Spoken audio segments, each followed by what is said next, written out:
A little Can You Keep a Secret for you on a Tuesday afternoon. Great to be back. I'm your host, Easy Gee. Now, truth be told, there was no need for a commercial break less than 30 seconds into the very first podcast.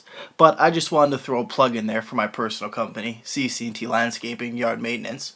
I figure if Kipper is going to plug GP8 Sports Water All Hockey Central at noon, I'll be damned if I'm not going to plug CC&T. So, having said that, let's get back to the Fantasy League for a second.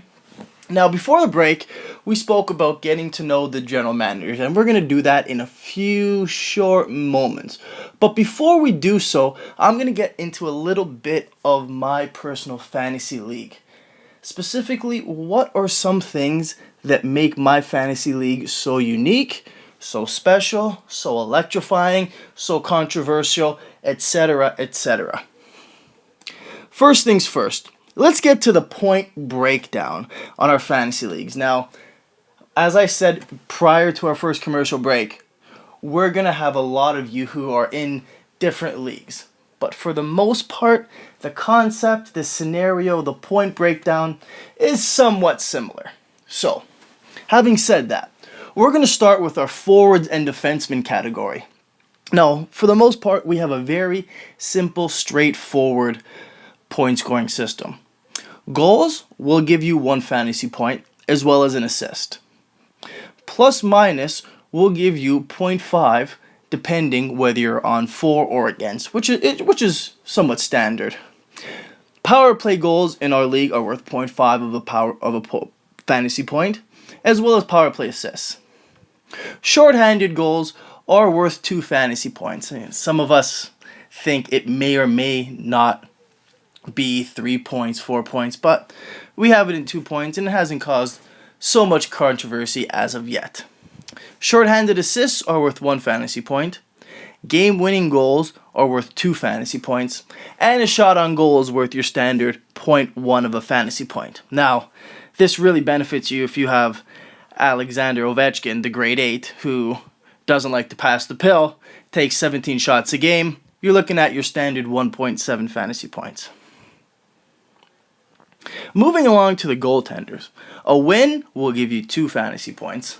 If your goaltender suffers a loss, you're going to be minus a fantasy point, which, depending on your goaltenders, can really hurt you in a tough battle on a Saturday night. Saves will give you 0.1 fantasy point, and shutouts will give you 5 fantasy points. Now, a lot of you are probably saying, what happens if a goalie gets an apple? What happens if, lightning strikes and a goalie were to score? Unfortunately, our fantasy league doesn't award points for that. In a few years past, it was a hot topic debate.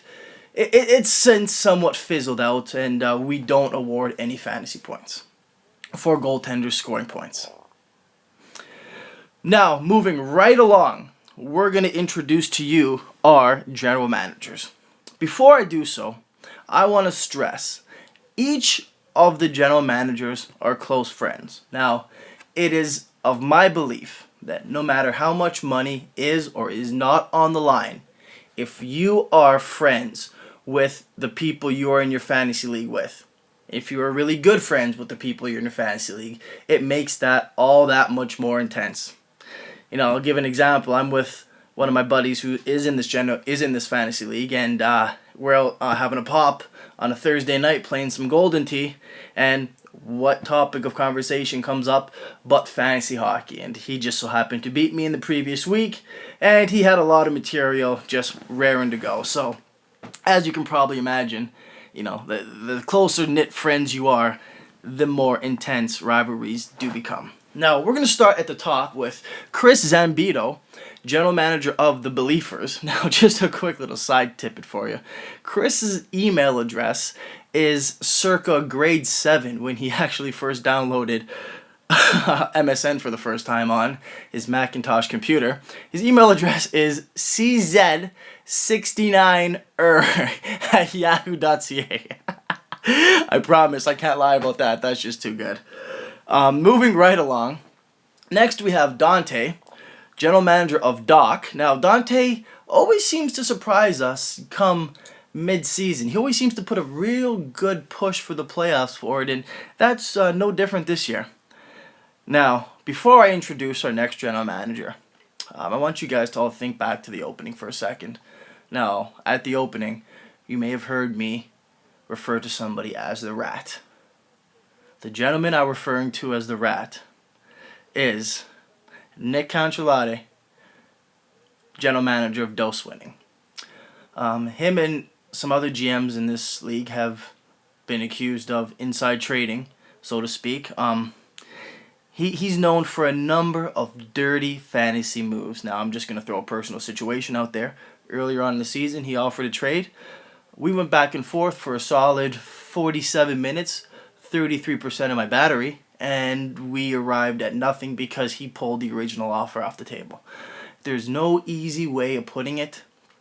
Nick's the Rat. And, like I said in the opening once again, if we're not careful, he gets to each and every one of you.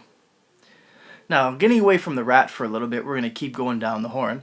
We have Dave Tambu, general manager of Kings for Life. Now, Dave, he always goes with a defensive-heavy, goalie-oriented fantasy team, and he's famous for taking top 2 tenders off the markets early on in the draft, and just kind of causes havoc for everybody else because his price tag for his tenders are way too inflated. But you know what? Dave makes his own bed and he sleeps in it as well, and he's found very good success throughout the years in fantasy sports with his system. So you got to take your hat off to Dave Tambu. Moving right down the board, we have Frank, general manager of Russo, which is RU550 or 55 if you will. Now, Russo came upon heavy criticism around draft day because a lot of the opinions were that he took players that were kind of past the prime, that weren't fantasy producing players, and he's proved us wrong. He's had a very good season thus far, as we're going to find out in the standings portion of this. Moving down the list, we have Axis of Symmetry, general manager of Sims Nation. Now, Anthony Simone just so happens to be the El Presidente of the GFHL. Now, being a general manager and a commissioner is never an easy job, and for the most part, you got to take your hats off to Sims. He does a very good job dealing with a lot of the BS that goes on. He has managers in his face via Instagram, via Twitter, via text message, via phone call every day. And this guy's got a full-time job. I mean, it's not easy doing what he does. And unfortunately, something has to give. And this year, what's been giving is his record, as he's one of the bottom feeders this year. He hopes to turn it around. And for all his hard work, you kind of hope he does turn it around. You just never want him to beat you. So, Sims isn't one of those possessions that's 6-1, half dozen in the other. But having said that, it isn't easy doing what he does. Next on the chopping block, we have Mike Romero, general manager of The Rock, because he looks like The Rock.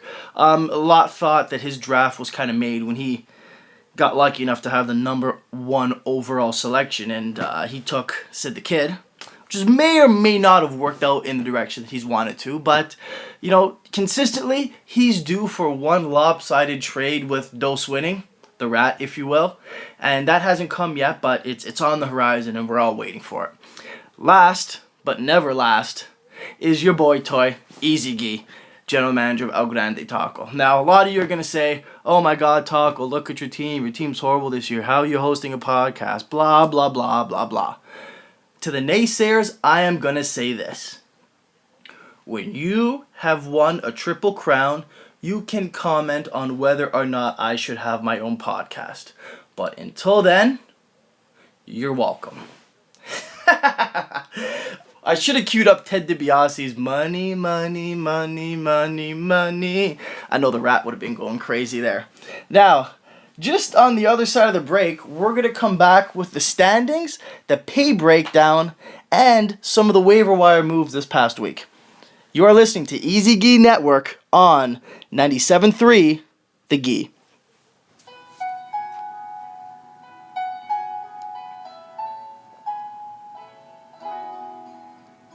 Are you constantly saying, I can't find enough time in a day to complete all of the household chores?